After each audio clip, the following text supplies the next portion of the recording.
Bonjour chers internautes et bonjour chers abonnés de la chaîne Le Chemin d'Akita.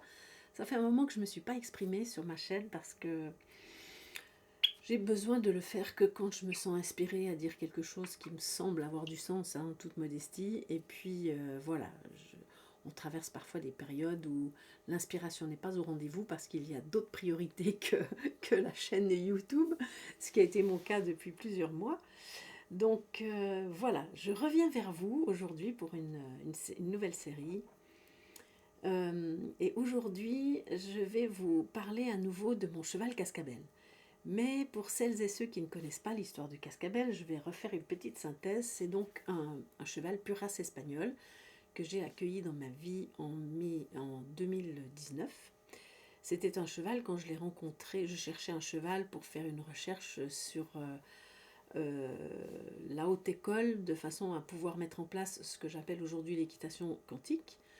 Et donc, quand j'ai été le trouver à Biarritz, eh bien, il était tout maigre, il était hyper anxieux, il n'avait pas du tout d'équilibre, il avait les deux phalanges postérieures basculées, il croisait ses pieds devant et derrière.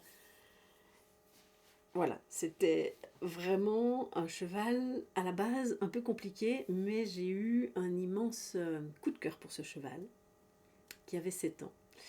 Et dans une communication que j'avais fait avec lui avant d'aller le voir pour la première fois, il avait exprimé qu'il n'avait pas d'amis chez les humains, que pour lui les humains étaient beaucoup trop brutaux, que lui il était capable de comprendre tout ce qu'on lui disait même avant qu'on l'exprime, il avait une grande finesse intérieure, et puis que jusqu'à maintenant il n'avait pas d'amis chez les humains parce qu'il n'avait pas trouvé d'amis qui étaient capables de communiquer à des niveaux assez subtils pour qu'il se sente à l'aise. Et donc j'ai eu un coup de cœur pour ce cheval, sachant que ça allait pas être gratuit, parce qu'avec des aplombs pareils et avec le manque d'équilibre qu'il avait, il avait déjà 7 ans, des phalanges basculées dans la structure, c'est pas du tout facile. Mais voilà, j'ai eu ce coup de cœur, j'ai ramené ce cheval à la maison. Et très très vite, j'ai vu à quel point il n'était pas bien, parce que dans les parcs, par exemple, il pouvait facilement tomber quand il galopait, parce qu'il était hyper rapide. C'est un petit peu race espagnole, avec beaucoup d'énergie.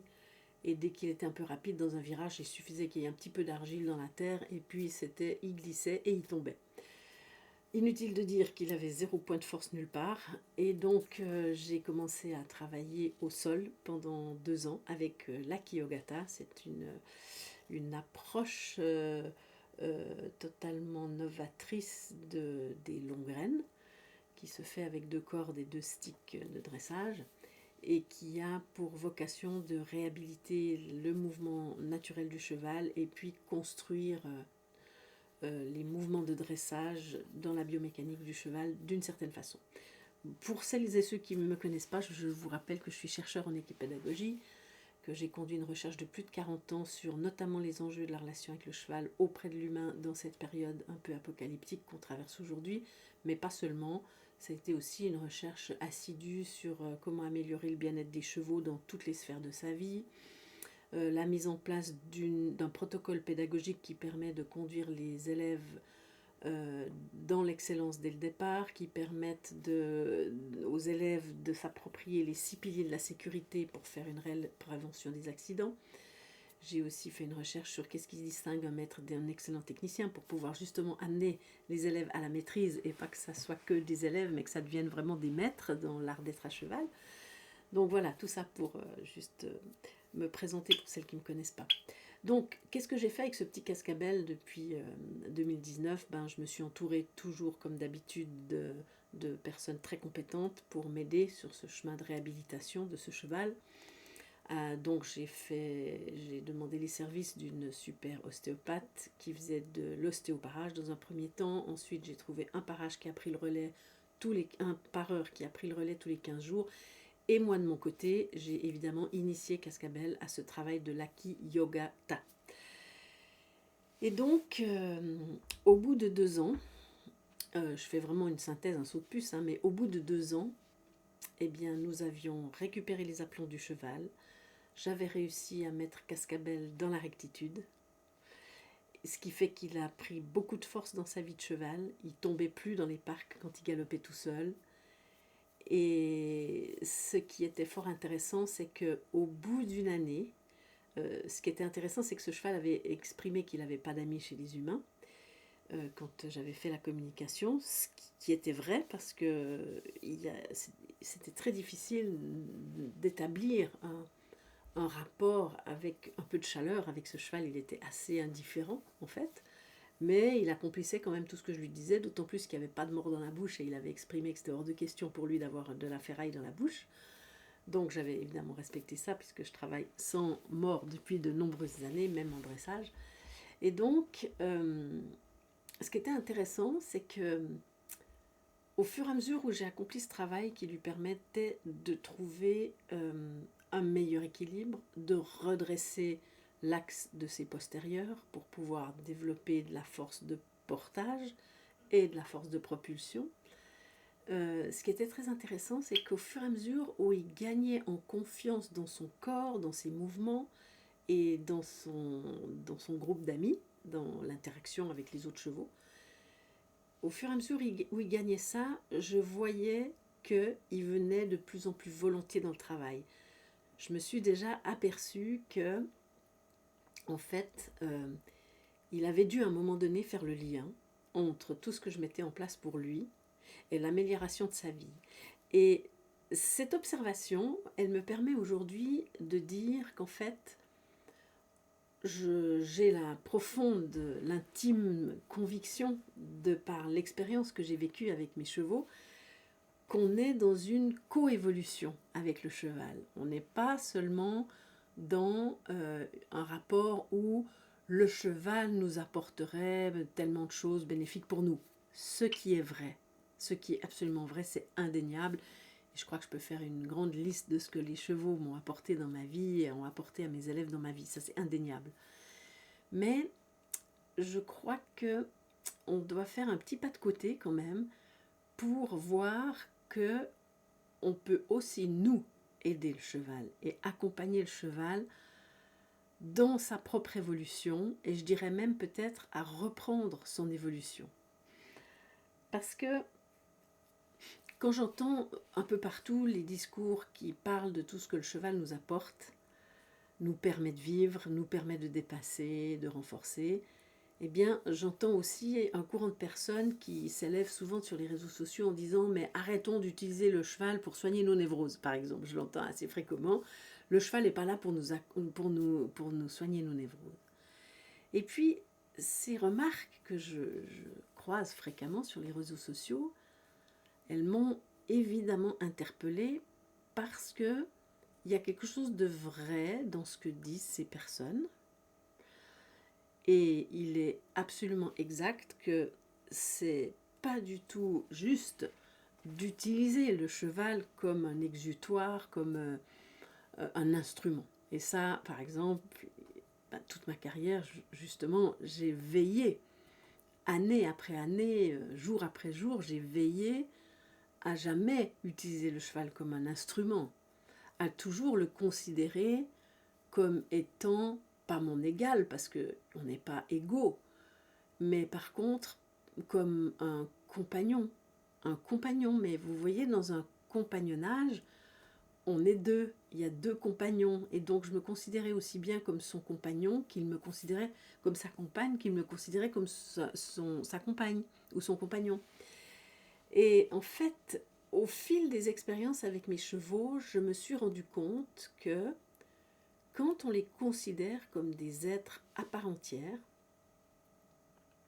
dotés d'une parcelle d'âme également, et qu'on a cette espèce de...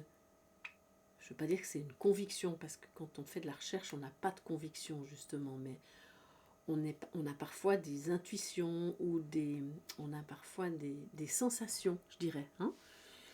Et en fait, moi j'ai toujours eu la sensation que s'il était intéressant, voire important, de connaître un certain nombre de choses sur le cheval en tant qu'espèce, n'est-ce pas ? Le simple fait déjà que le cheval est une proie, que nous sommes des prédateurs, donc c'est déjà une équation qu'il faut résoudre quand on évolue avec le cheval dans une activité, n'est-ce pas ?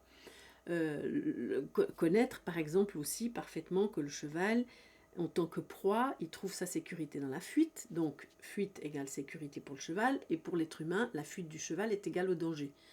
Et que cette équation-là a fait que l'être humain, qui a cette capacité, qu'est-ce qu'il a fait pour résoudre cette équation et se sentir en sécurité? Il a créé les moyens de coercition qui empêchent le cheval de se mettre en sécurité en fuyant.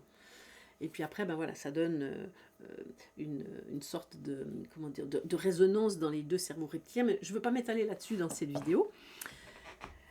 Et donc, c'est juste pour dire qu'effectivement, il faut comprendre qu'est-ce qui se joue entre le cheval en tant qu'espèce et nous, humains, en tant qu'espèce prédatrice. Mais au-delà de ça, je sentais que le cheval, qui est un être extrêmement curieux, malgré tout, le cheval pour qui la relation avec l'autre a tout à fait autant d'importance que l'espace. Et ça, je le dis encore souvent, hein, que parfois, quand on met des chevaux dans des parcs tout seuls, qu'on ne va pas les voir souvent, ben, les chevaux peuvent souffrir parce que c'est des nomades, c'est des êtres fondamentalement curieux. À la base, ils sont nomades et ce n'est pas parce qu'ils sont dans 2 hectares de parc ou 3 hectares de parc que ça les nourrit suffisamment dans leur curiosité puis leur envie d'interagir avec l'autre, n'est-ce pas? Et moi, dans ma carrière, j'ai récupéré 32 chevaux et tous ces chevaux, j'ai toujours senti, même avec les chevaux dangereux que j'ai recueillis, parce que j'ai quand même recueilli 17 chevaux extrêmement dangereux dans ma carrière, qui avaient développé des troubles de comportement assez violents quand même, eh bien, même si dans un premier temps, ils étaient agressifs, violents, ils finissaient toujours par s'intéresser à moi. Et pourtant, je n'utilisais pas de codification. Hein, je travaillais sur d'autres niveaux, sur la présence, sur la clarté, sur la cohérence, sur la persévérance, sur la détermination. J'avais choisi une autre voie. Mais ce que je me suis aperçue, c'est que en travaillant sur ces qualités que je nomme du guide, par exemple, eh bien, je finissais par intéresser les chevaux. Et donc, tout ça pour vous dire que j'ai vu qu'on peut aussi nous soutenir les chevaux dans leur évolution et peut-être parfois leur permettre de reprendre leur évolution. Et ça, c'est par rapport à une approche où on va codifier les chevaux et utiliser tout ce qui est connecté dans le langage reptilien du cheval pour communiquer avec lui et le soumettre. Eh bien, tout ça, quand on ne touche pas à ça chez lui, donc qu'on laisse son cerveau reptilien faire sa fonction de survie, mais qu'on lui propose de rentrer dans une nouvelle forme de langage, c'est-à-dire un langage beaucoup plus humain, eh bien le cheval, il nous rejoint. Il nous rejoint. Et dans la mesure où il nous rejoint,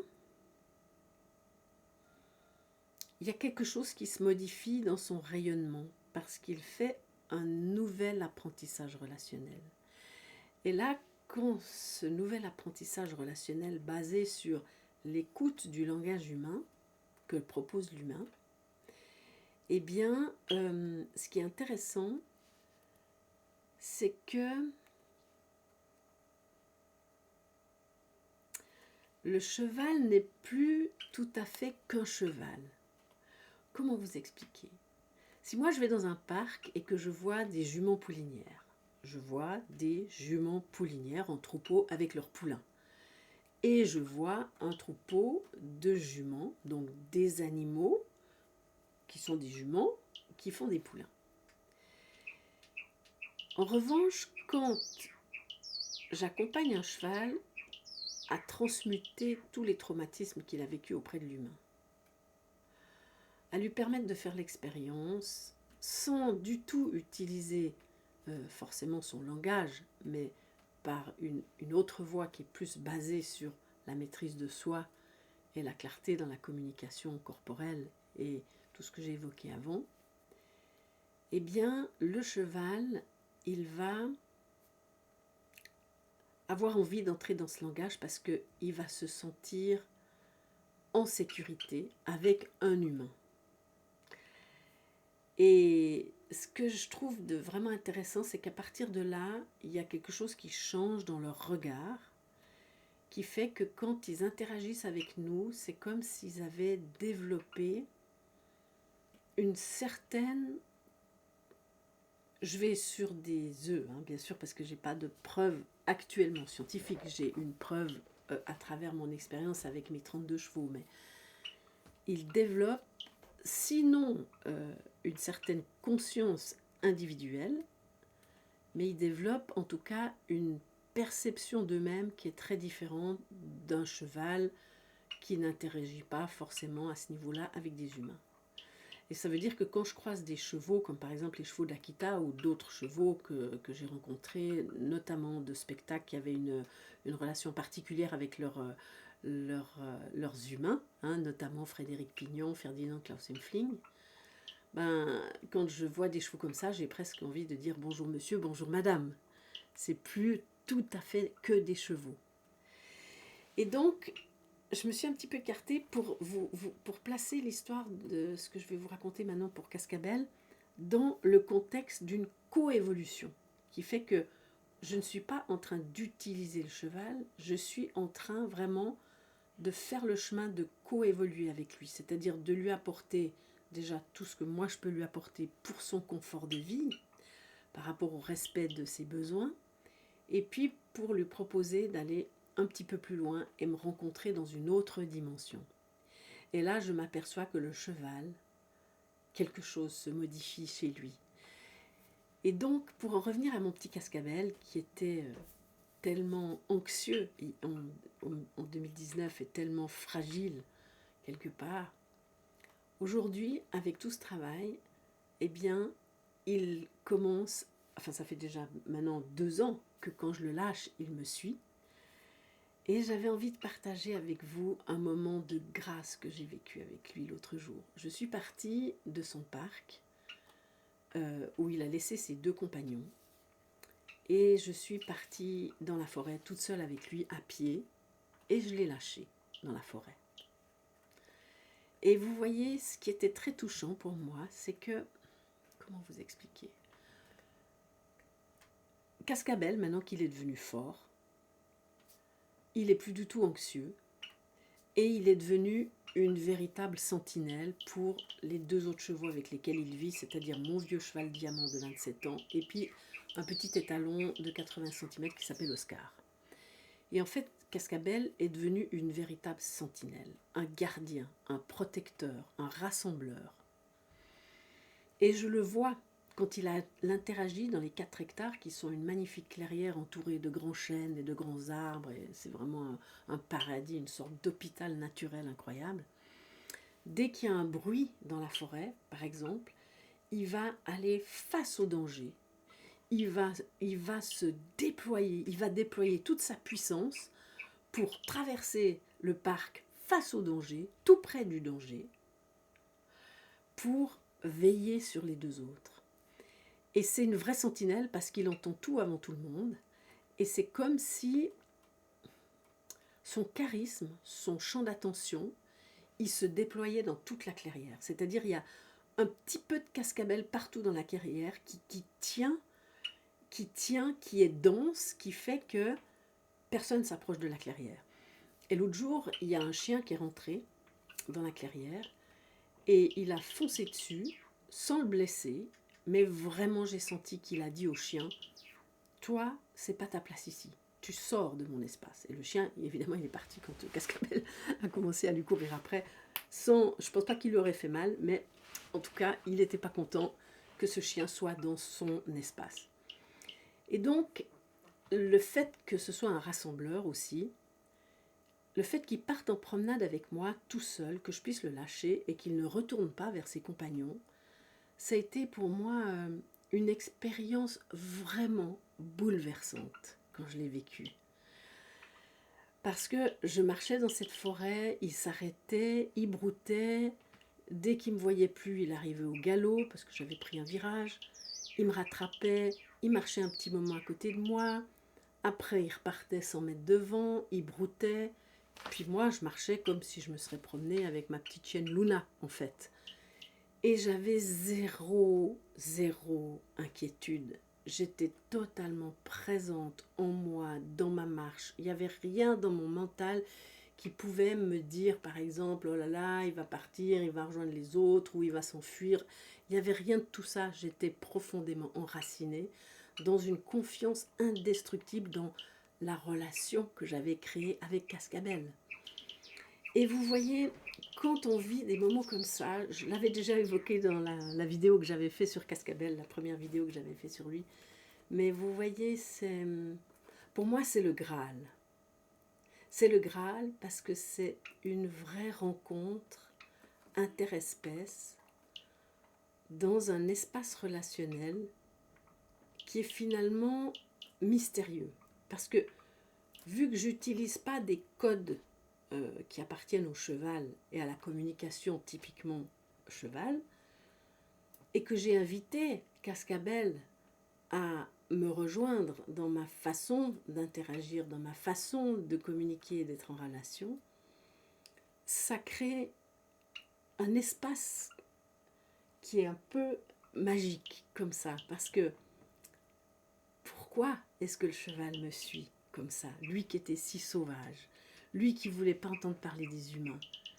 Vous comprenez, c'est là que je vois que le cheval, on peut, quand on le considère vraiment, qu'on le respecte profondément dans qui il est, et pas qui il est en tant que cheval de dressage, ou cheval d'obstacle, ou cheval de randonnée, qui il est lui-même tout seul, en tant que cheval, point. Et en fait, je crois que les chevaux, ils apprécient infiniment qu'on les regarde comme ils sont en tant qu'êtres.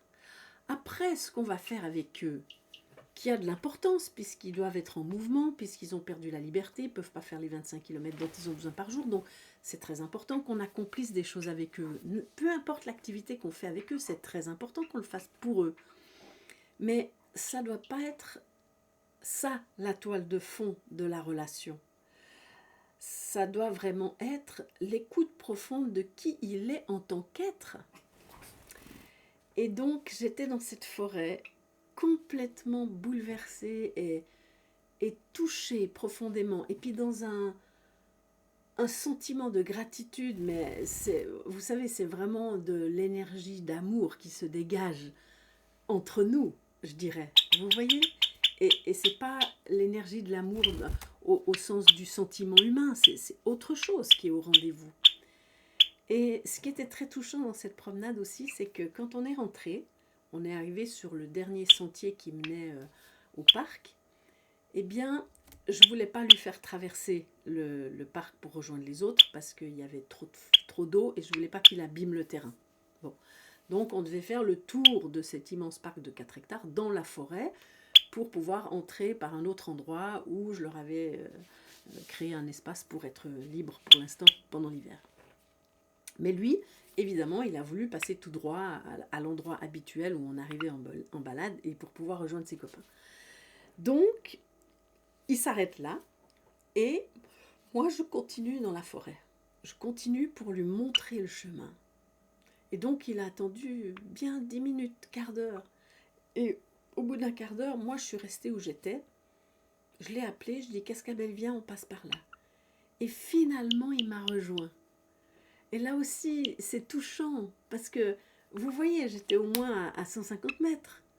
Et il y a eu cet aller-retour entre lui et moi, où il disait « Mais non, mais je veux passer par là ». Puis je disais « Mais non, Cascabel, je ne peux pas te laisser par là, je ne veux pas que tu abîmes ton territoire. Il faut laisser la terre se reposer en hiver ». C'est ça que je communiquais à Cascabel. Et je lui dis « Fais-moi confiance, viens, je connais le chemin, je vais te ramener ». Mais forcément, pour lui, c'était difficile, parce qu'il devait s'éloigner des copains qui l'appelaient. Donc il devait d'abord s'éloigner de nouveau de ses copains pour revenir dans la forêt avec moi et faire le tour. Et il y a eu cet échange. Et voyez, ce qui est super intéressant, c'est que là, j'étais dans un espace avec lui de non-temps. C'est-à-dire que j'avais pas de rendez-vous, enfin, j'étais pas prise par le temps, par la pression du temps linéaire. Donc j'étais juste dans la présence. Et comme toujours avec lui, et avec tous les chevaux d'ailleurs, je me mets dans un état d'observation. Moi, je sais clairement où je dois aller. j'ai la certitude profonde qu'on va y aller les deux. J'ai zéro doute à ce sujet. Donc il n'y a rien de négatif dans ma tête qui m'inquiéterait ou qui s'énerverait parce qu'il ne me suit pas. Il n'y a rien, il n'y a rien. Il y a juste une intention claire, c'est de passer par ce sentier pour l'amener là, pour l'amener à l'entrée. Et puis une émotion élevée, c'est-à-dire une confiance absolue qui va me rejoindre. C'est comme si, à l'intérieur de moi, c'est comme s'il était déjà en train de me rejoindre. Et là, on est déjà dans de la physique quantique. Et en maintenant mon attention dans mon intention suffisamment longtemps, le pouvoir d'attraction, il est resté chez moi. Il a grandi. Le pouvoir d'attraction a grandi parce que plus je mets de l'attention dans mon intention, plus mon intention se renforce et plus elle prend un pouvoir magnétique. Et c'est ce qui fait qu'au bout de, je ne sais pas combien de temps, ça devait faire 10 minutes, un quart d'heure, et ben le cheval m'a rejoint. Il m'a rejoint, il m'a suivi juste derrière moi dans tous les petits sentiers, à travers les buissons que je devais lui faire passer, tout ça, dans une confiance absolue alors que les autres l'appelaient tout à fait de l'autre côté du terrain. Mais il a choisi de me faire confiance et de me suivre.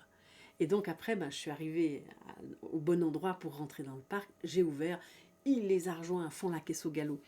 Et vous voyez, ça, quand on vit des choses comme ça, pour moi, avec les chevaux, c'est le Graal. C'est beaucoup plus que tout ce que je peux faire avec Cascabel. Bien sûr que ce cheval est un super petit cheval de dressage aujourd'hui. Et puis que je me fais plaisir à faire de la kyogat avec lui, puis je me fais plaisir de mettre en place les mouvements de haute école avec lui, bien sûr. Mais ça, ce que j'ai vécu avec lui, ça c'est le Graal pour moi, parce que on est au-delà de tout. On est au-delà du faire. On est dans une rencontre interespèce à un niveau qui est supérieur à tout ce qu'on peut imaginer. Et là, par exemple, vous voyez, quand je l'ai ouvert la porte et qu'il a rejoint ses copains, je sais qu'il a encore fait croître la confiance en moi. Parce que je lui ai dit à Cascabel, fais-moi confiance, suis-moi, je vais te ramener vers tes amis. Et je l'ai ramené vers ses amis. Et donc, c'est incroyable. Voilà. Alors voilà, je voulais juste vous partager ça aujourd'hui parce que ça me touche énormément. Et c'est vraiment quelque chose que je souhaite à toutes les personnes qui ont des chevaux, c'est de pouvoir établir ce genre de relation-là. Parce qu'après, quoi qu'on fasse avec, si tout ce qu'on fait, c'est sous-tendu par cette amitié profonde, cette confiance, et vous savez, la confiance entre un humain et un cheval, c'est tellement précieux, il ne faut pas la trahir, parce que c'est extrêmement précieux. Et quand on l'a obtenu, cette confiance, être à la hauteur de cette confiance, c'est pas toujours facile et ça demande un grand travail sur soi pour être à la hauteur de la confiance qu'un cheval comme Cascabel peut m'offrir. Voilà, alors j'espère que cette petite histoire qui vous a fait pénétrer dans l'hypothèse de la coévolution, bien sûr c'est une hypothèse, mais elle me tient à cœur cette hypothèse, et c'est plus qu'une hypothèse pour moi parce que je le vis dans le quotidien avec mes chevaux, et je pense que ça commence à devenir important d'en parler de cette coévolution, parce que évidemment les personnes qui sont dans des mouvements antispécistes et qui veulent qu'on fasse plus rien parce qu'ils en ont marre qu'on utilise les chevaux, je suis d'accord avec eux à un certain niveau et je ne suis pas du tout d'accord avec eux à un autre niveau dont ils ignorent tout. Et justement, c'est cette possibilité de permettre au cheval de reprendre son évolution pour développer une certaine confiance réflexive de lui-même. Je vous souhaite une toute belle journée et je vous dis à très bientôt pour une nouvelle jolie histoire. Au revoir!